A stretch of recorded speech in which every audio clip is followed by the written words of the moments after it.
My name is Margie, and I'm 62 years old.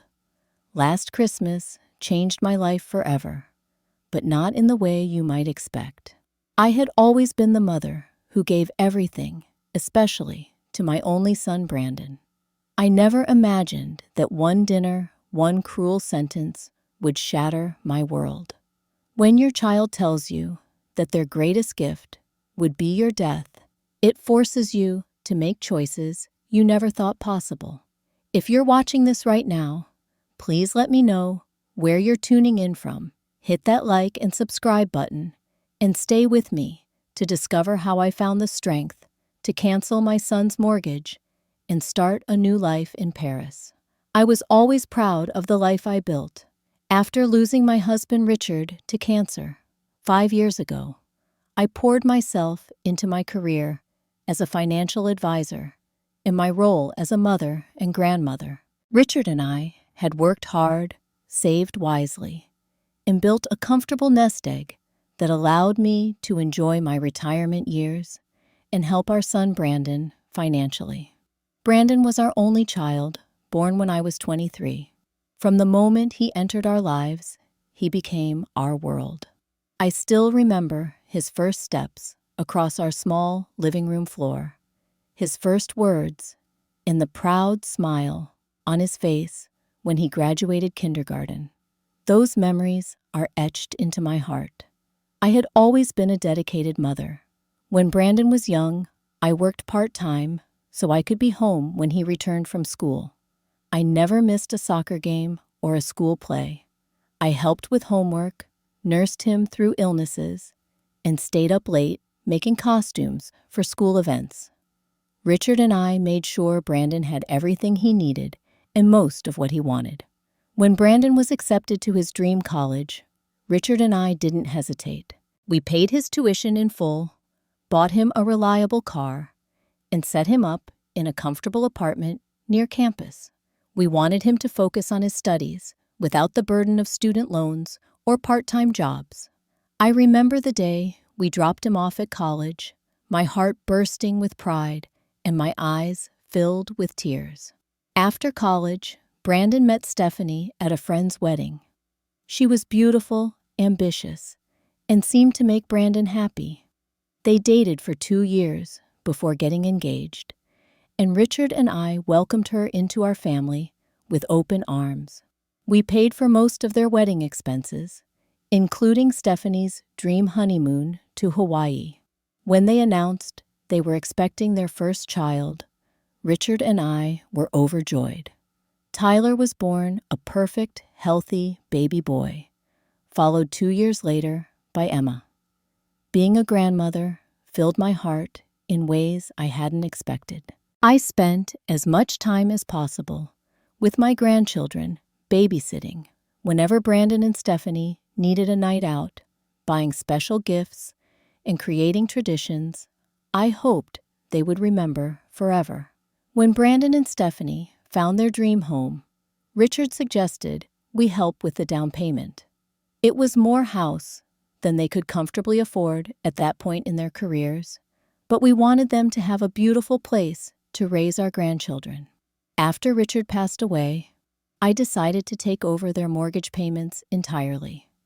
It was a significant monthly expense, but I could afford it, and it gave me joy to remove that financial burden from their shoulders. Our Christmas celebrations had always been special. I would spend weeks preparing decorating every inch of my home, baking traditional family recipes, and selecting thoughtful gifts. Those gatherings around the tree, watching the children's eyes light up as they opened presents, sharing meals, and laughter, those were the moments that mattered most to me. But about 3 years ago, I began noticing subtle changes in Brandon and Stephanie's behavior. The thank you calls became shorter. The invitations to join family outings became less frequent. Stephanie started making comments about my outdated decorating style or my old-fashioned parenting advice. Small things, but they stung.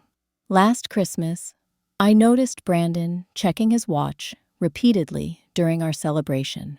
When I asked if everything was okay, Stephanie jumped in to explain they had another party to attend. Friends who were more their age.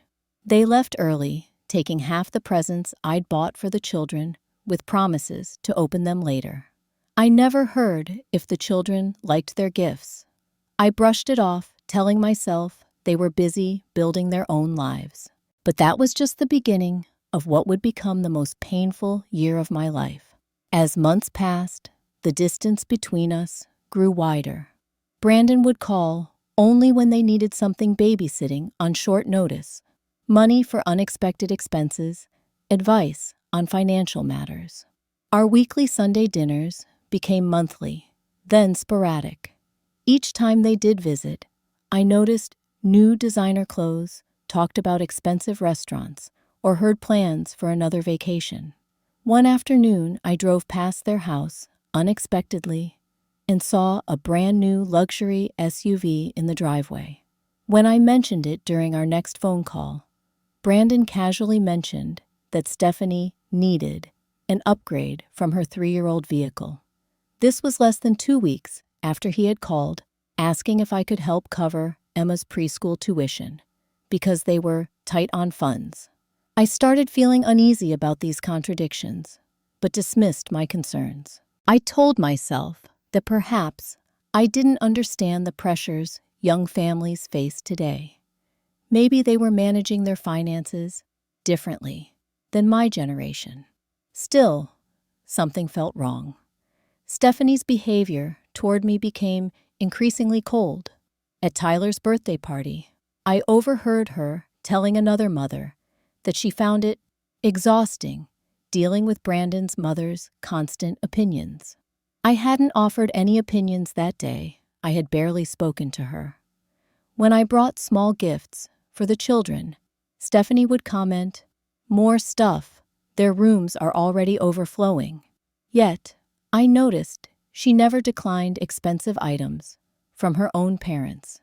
The double standard was becoming obvious even to other family members who occasionally mentioned it to me. Brandon began canceling our plans more frequently. 3 times in 1 month, he texted last-minute excuses for why they couldn't make dinner.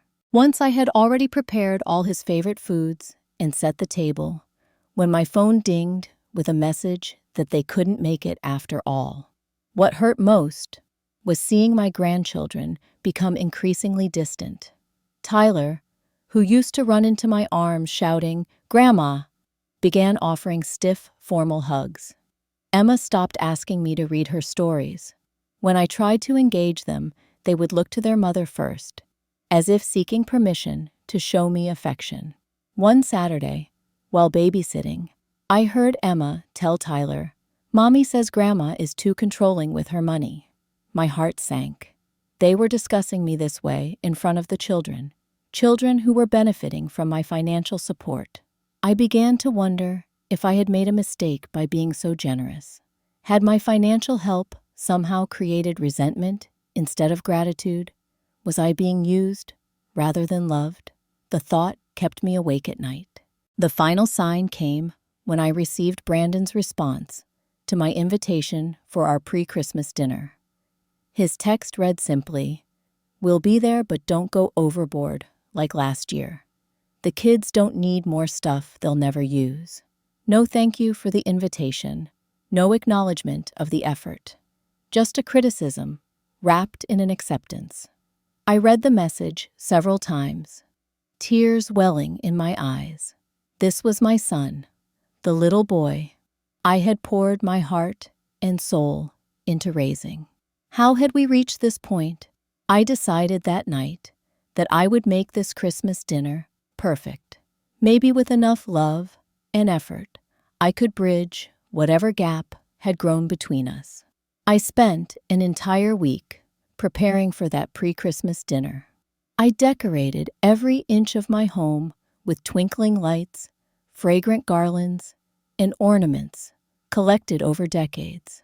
I baked Brandon's favorite cookies from scratch using his grandmother's recipe. I prepared a feast of turkey with all the trimmings, plus homemade apple pie for dessert. I selected gifts with special meaning for each of them. A leather-bound journal for Brandon, engraved with his initials. A spa package for Stephanie. Educational toys the children had been wanting. The day arrived, and I was filled with nervous energy and hope. They were scheduled to arrive at 4 o'clock, but by 4:30 there was no sign of them.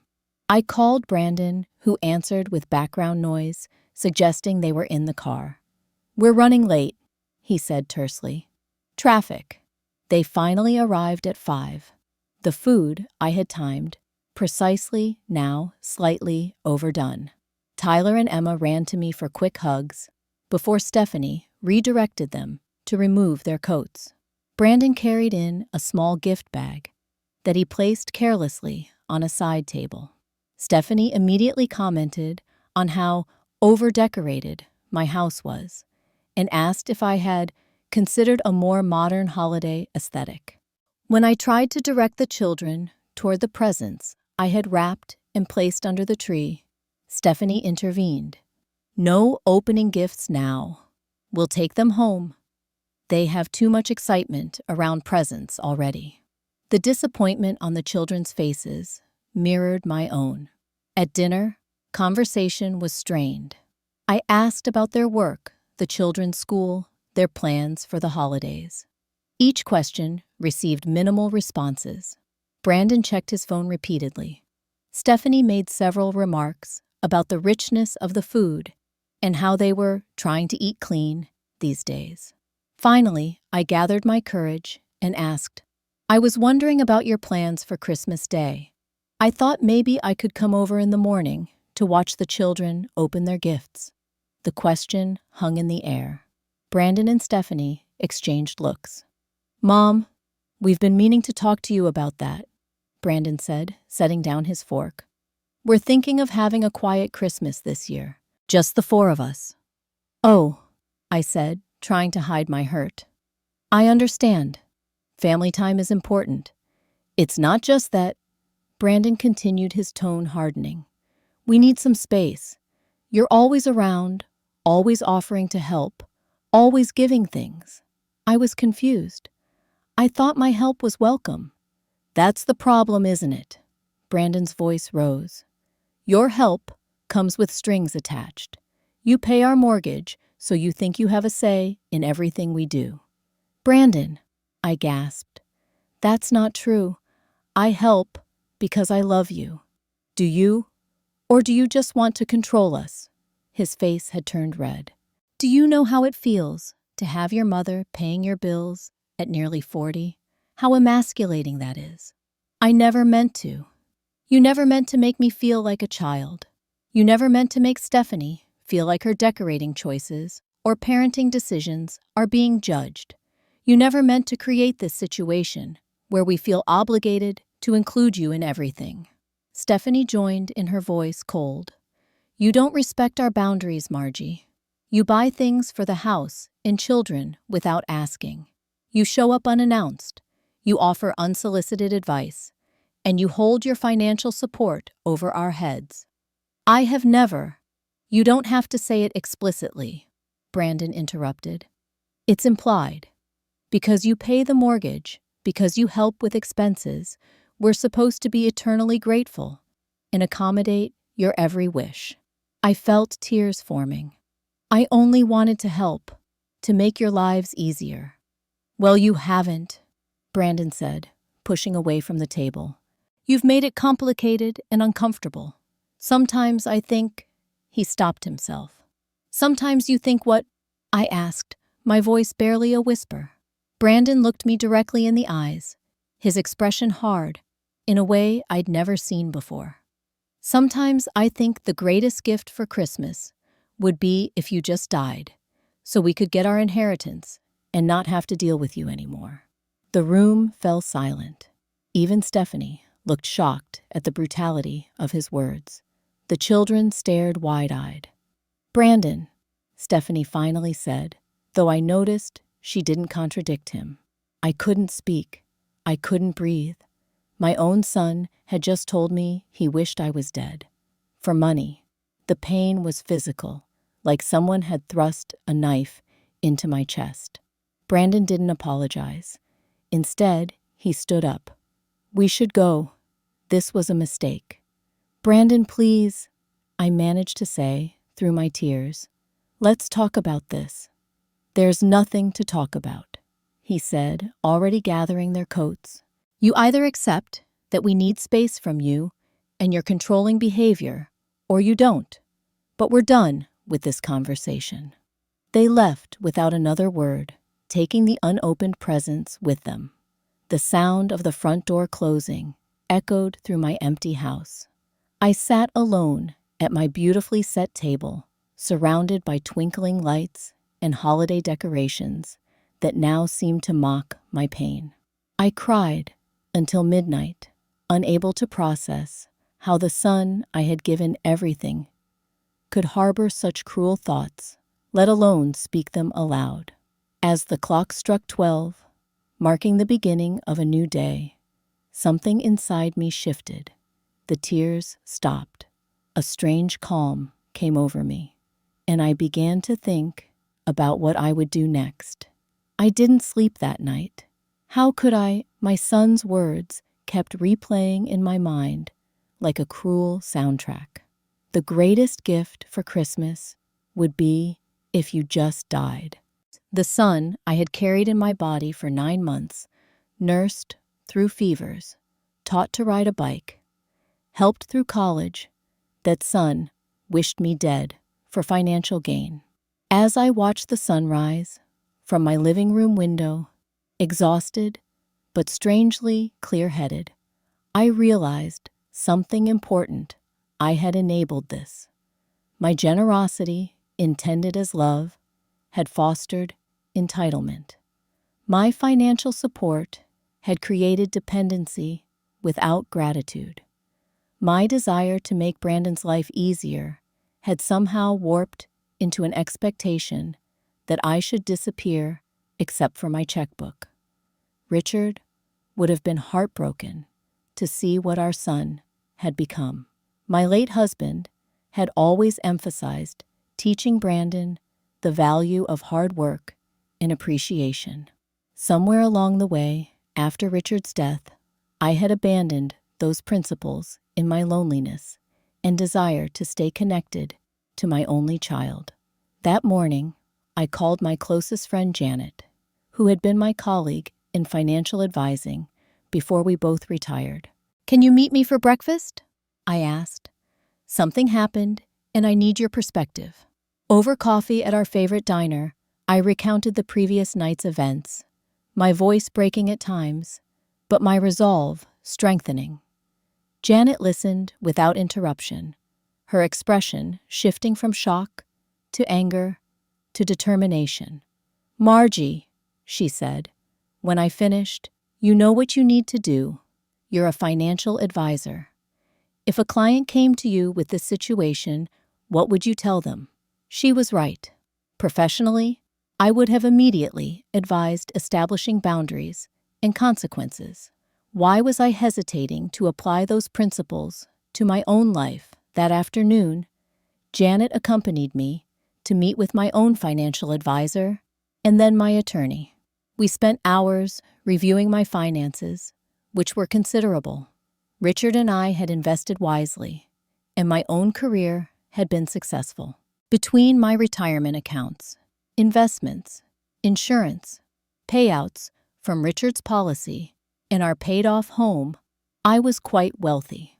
The mortgage I had been paying on Brandon and Stephanie's home was substantial, approximately $4,000 monthly, for a luxury home they could not have afforded on their own.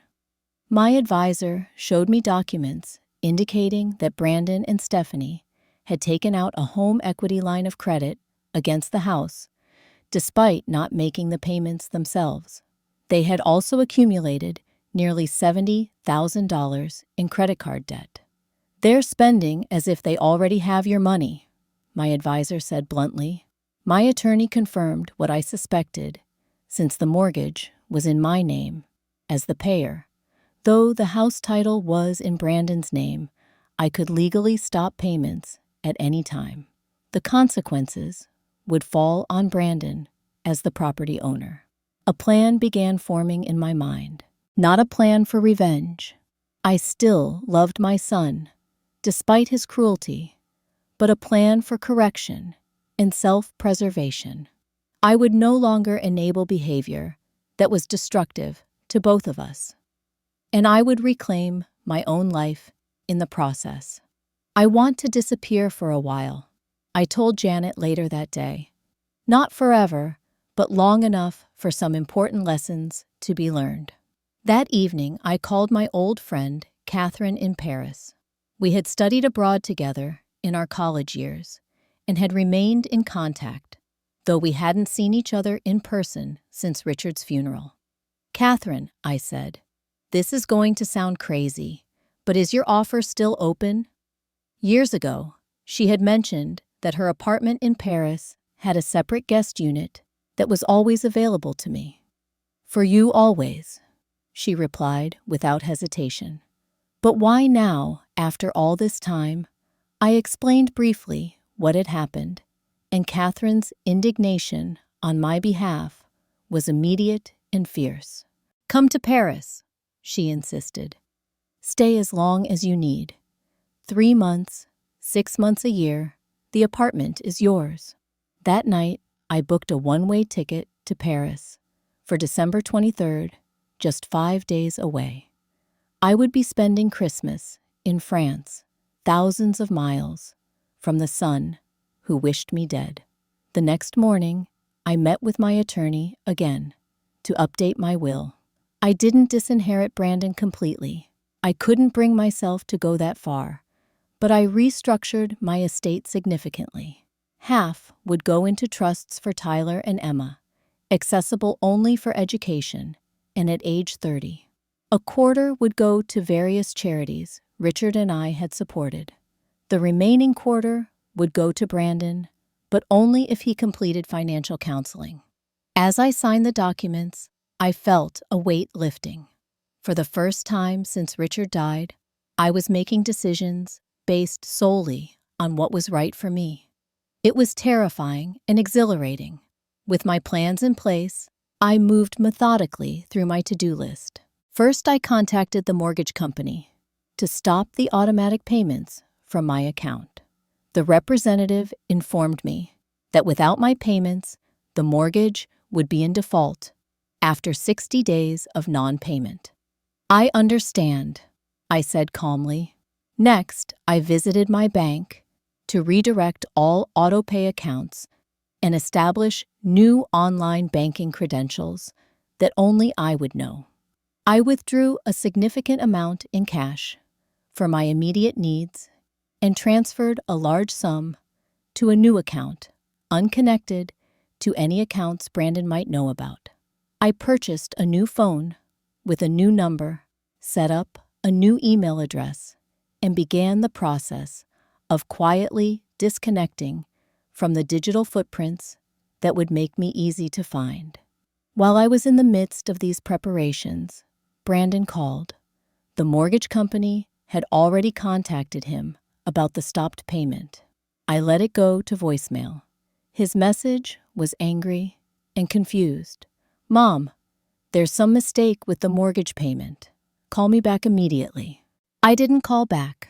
Instead, I continued packing, selecting only essential items for my extended stay abroad. I cleaned out my safe, securing important documents and sentimental items like Richard's watch and our wedding rings. Some things I moved to a safe deposit box at the bank.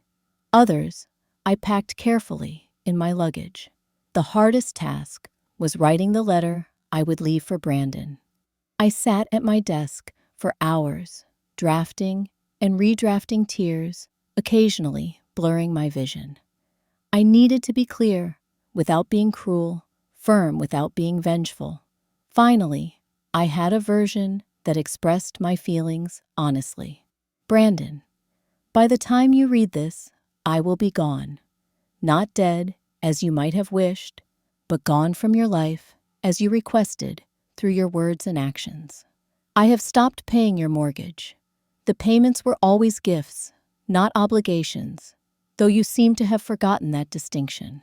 I have included copies of all mortgage documents showing my name as the payer for the past 7 years, as well as statements showing the home equity loan you took out and credit card statements that came to my address by mistake. I have spent my life loving you and trying to make yours easier. In return, you told me the greatest gift would be my death, so you could have my money without the burden of my presence. Those words cannot be unsaid, and the damage they caused cannot be undone easily.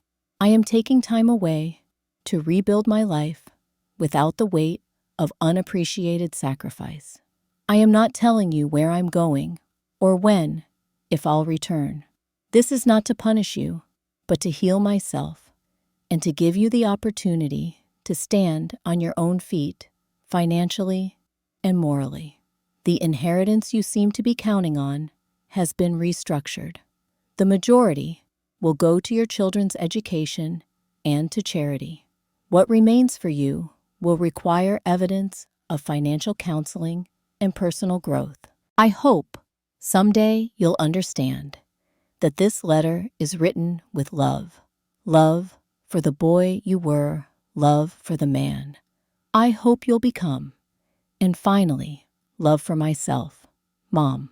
I sealed the letter in an envelope along with the financial documents referenced. Then, I prepared a second letter to be emailed automatically to extended family members after my departure, explaining in general terms why I had left and asking them to respect my privacy. On the morning of December 23rd, I knew Brandon and Stephanie would both be at work and the children at their holiday day camp. I drove to their house using the emergency key they had given me years ago to let myself in. I walked through the home I had helped them buy, noting the expensive furnishings, the large-screen television, the designer kitchen, rarely used for actual cooking. In Brandon's home office, I placed my letter prominently on his desk, along with the mortgage documents and credit card statements. Before leaving, I went upstairs to the children's rooms. I kissed my fingers and touched them to each of their pillows. "Grandma loves you," I whispered. "Never doubt that." I locked the door behind me, returned to my car, and drove straight to the airport. As my flight was called for boarding, I turned off my old phone, permanently slipped it into an airport trash can, and walked toward my new beginning. The Paris winter greeted me with crisp air and the scent of chestnuts roasting on street corners. Catherine met me at Charles de Gaulle Airport with a warm embrace and eyes full of concern. "You look exhausted, ma chérie," she said, taking one of my bags. "But you are here now. We will make everything better." The guest apartment was small, but charming, with a view of a quiet courtyard. That first night, I slept for 14 hours straight, the deepest sleep I'd had since Richard died, certainly since Brandon's cruel words. For the first week, I barely left the apartment. Catherine brought me food, checked on me daily, but otherwise respected my need for solitude. I cried, often grieving not just Brandon's betrayal, but the loss of the relationship I had thought we had. I mourned the grandparent relationship with Tyler and Emma that would never be the same. But slowly, something began to shift. Without the constant stress of trying to please people who could never be satisfied, I found myself breathing more easily. I started venturing out to the local boulangerie for fresh morning bread, exchanging smiles and basic French phrases with the baker. My first unexpected connection came through Claudette, the elderly widow who lived across the courtyard. She noticed me sitting alone on my small balcony one evening and called out an invitation for tea. Despite my limited French and her limited English, We managed a lovely conversation through gestures, smiles, and a translation app on my phone. Christmas Day arrived, and Claudette insisted I join her family gathering. "No one should be alone on Noel," she declared. I was welcomed into a warm apartment filled with 3 generations of her family. They included me in their traditions, offered me food and wine, and asked polite questions without prying.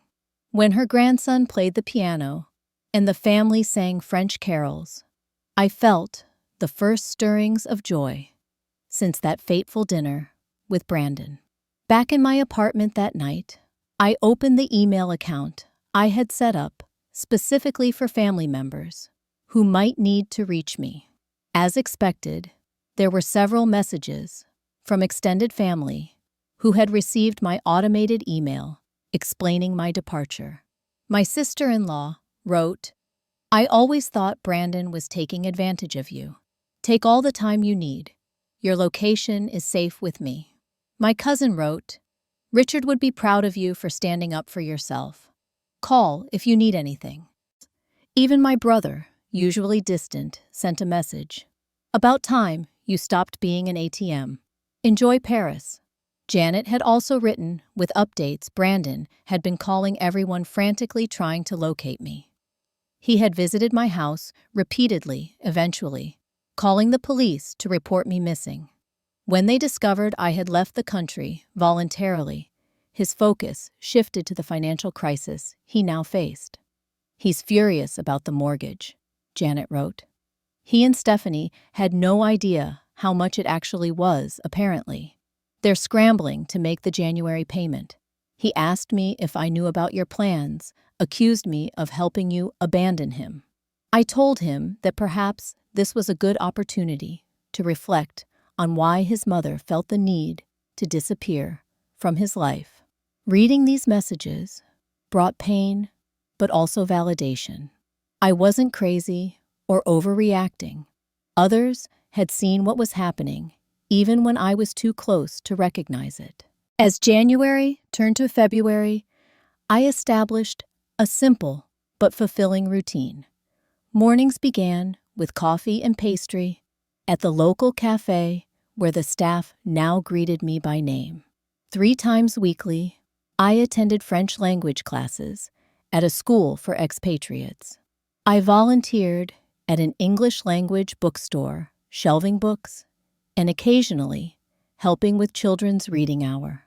Through the bookstore, I met William, an American widower in his 60s, who had moved to Paris after retiring from his university teaching position. He invited me to join a group of expatriates who met weekly for dinner, and I found myself among people who had also chosen to reinvent themselves later in life. One evening after the group dinner, William walked me home. "You're different from when you first joined us," he observed, less sad around the eyes. I smiled. "I'm healing." "From what, if you don't mind my asking?" Something about his kind face and gentle manner made me want to share my story. We sat on a bench along the Seine, and I told him everything. Brandon's cruel words, my years of unappreciated support, my decision to leave. When I finished, William didn't offer platitudes or easy solutions. Instead, he said, "What a brave thing you've done. Not many people have the courage to walk away from a toxic relationship, especially with their child. Even fewer have the wisdom to leave the door slightly open for redemption." That night, I laughed genuinely for the first time in months, a full, uninhibited laugh triggered by William's story about getting hopelessly lost on the Paris metro during his first week. The sound of my own laughter surprised me. It felt like rediscovering a part of myself I had forgotten existed. As March arrived, with the first hints of spring, I found myself thriving in my new environment. My French had improved enough for basic conversations with shopkeepers and neighbors. My circle of friends had expanded beyond Catherine and William to include several expatriates and locals. I had even begun exploring art galleries and museums, rediscovering my love for Impressionist paintings that had been dormant during my years of focusing solely on Brandon's family. Janet continued to provide occasional updates from home.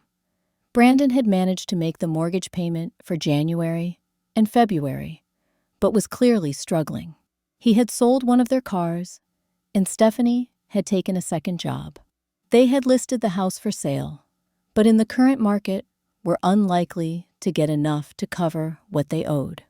"He's been asking about you constantly," Janet wrote.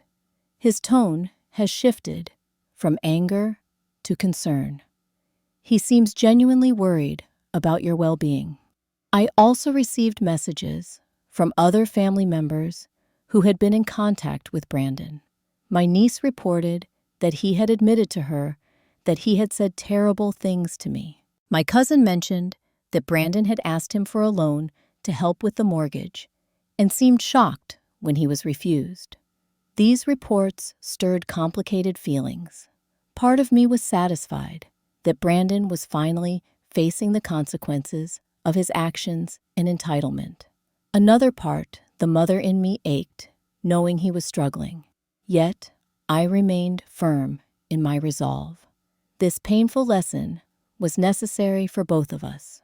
3 months into my Paris sojourn, I made a difficult decision. I crafted a brief email to Brandon. From my new account, "I am safe and well. I needed this time away to heal from the hurt your words caused. I hope you are reflecting on the choices and attitudes that led to this situation.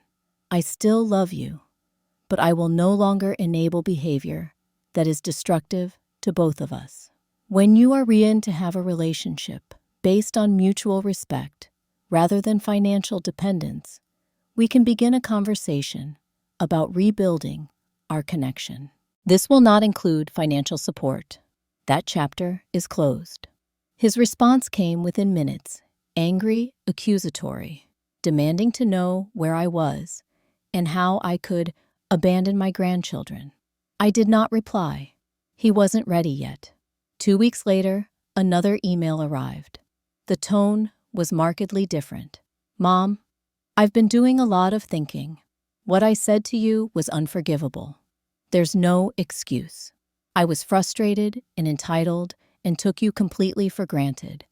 The past months without you have been difficult in many ways, not just financially. The kids miss you terribly. I miss you. I'm not asking for money.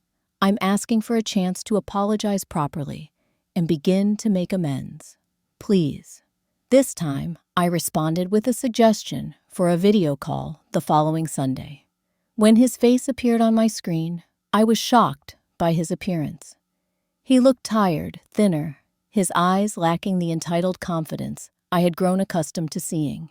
"Mom," he said immediately, his voice breaking. "I'm so sorry. I've been horrible to you."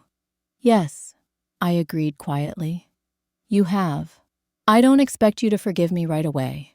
What I said was cruel and untrue. I've never really wished." He couldn't finish the sentence. "Losing you from our lives has made me realize how much you matter beyond any financial help. The kids ask about you every day." As if on cue, Tyler and Emma pushed their way into the frame, their faces lighting up when they saw me. "Grandma, where are you? Your house is empty," Tyler exclaimed. "I'm on an adventure," I explained, keeping my tone light for their benefit. Sometimes grown-ups need adventures too. "When are you coming home?" Emma asked, her small face serious. "I'm not sure yet, sweetheart, but I'm thinking about it." After the children were ushered away, Brandon and I had our first honest conversation in years. He explained that he and Stephanie had begun financial counseling. They had been forced to confront their spending habits and entitlement. Stephanie, he admitted, was struggling more with the adjustments. She had moved back with her parents temporarily while they sorted out their finances. "We're selling the house," he said. It was always too much, but I was too proud to admit it. We're looking at smaller places we can actually afford on our own. When he asked if I would consider coming back for a visit, I was honest. Not yet. I'm healing Brandon. I'm building a life here that fulfills me. I'm not ready to return to a situation that caused me so much pain. I understand, he said, and I believed that perhaps he finally did. Over the next few weeks, our communications continued gradually rebuilding a fragile trust. I extended my stay in Paris for another 3 months, partly because I was genuinely enjoying my new life, and partly because I believed the distance was still necessary for our healing process. William and I grew closer, our friendship evolving into a gentle romance that brought unexpected joy to my life. At 62, I had never imagined finding love again after Richard. Yet here it was unfolding naturally, amid the beauty of Paris. By summer, I had made a decision. I contacted a realtor in my hometown to list my house for sale. When Brandon called next, I shared my news. I'm buying an apartment in Paris, I told him. Not Catherine's guest unit, my own place. This city has brought me back to myself. So you're never coming home? His disappointment was evident. Paris is my home now, I said gently. But I'm not closing the door on our relationship. In fact, I'd like for you and the children to visit me here this Christmas. A fresh start in a new place. William is looking forward to meeting all of you. The plans were made. Brandon would bring Tyler and Emma to Paris for 10 days over Christmas. Stephanie had declined to join them, a decision that didn't surprise me. Our relationship would need its own healing process, if that was even possible. In the years since Brandon had uttered those cruel words at our Christmas dinner, both our lives had transformed completely. He had been forced to confront his entitlement and financial irresponsibility. He was now living within his means, in a modest house, co-parenting with Stephanie, while they determined the future of their marriage. I had discovered strength I never knew I possessed. I had built a new life in a city that inspired me daily, formed meaningful friendships, and even found love again. I had learned that sometimes the greatest gift we can give ourselves is the courage to walk away from relationships that diminish us, while still leaving room for growth and reconciliation. That Christmas in Paris was not perfect. There were awkward moments, emotional conversations, and the occasional tension. But there was also laughter, healing, and the beginning of a new kind of relationship between Brandon and me, one based on mutual respect rather than financial dependence. As we stood together on the Pont des Arts, watching the Christmas lights reflect on the Seine, Brandon said quietly, "Thank you for not giving up on me completely, even when I deserved it." "I'll always be your mother," I replied. "But now, I'm also Margie, a woman who values herself enough to demand respect and set boundaries." He nodded understanding at last. Have you ever had to make the difficult choice to walk away from someone you loved for your own well-being? What boundaries have you established in your relationships to ensure mutual respect? I'd love to hear your stories in the comments below. If this story resonated with you, please subscribe, and share it with someone who might need to hear it. Remember, it's never too late to start over, to stand up for yourself, or to forgive someone who has truly changed. Thank you for joining me on this journey, and I wish you the courage to make the choices that honor your worth, whatever they may be.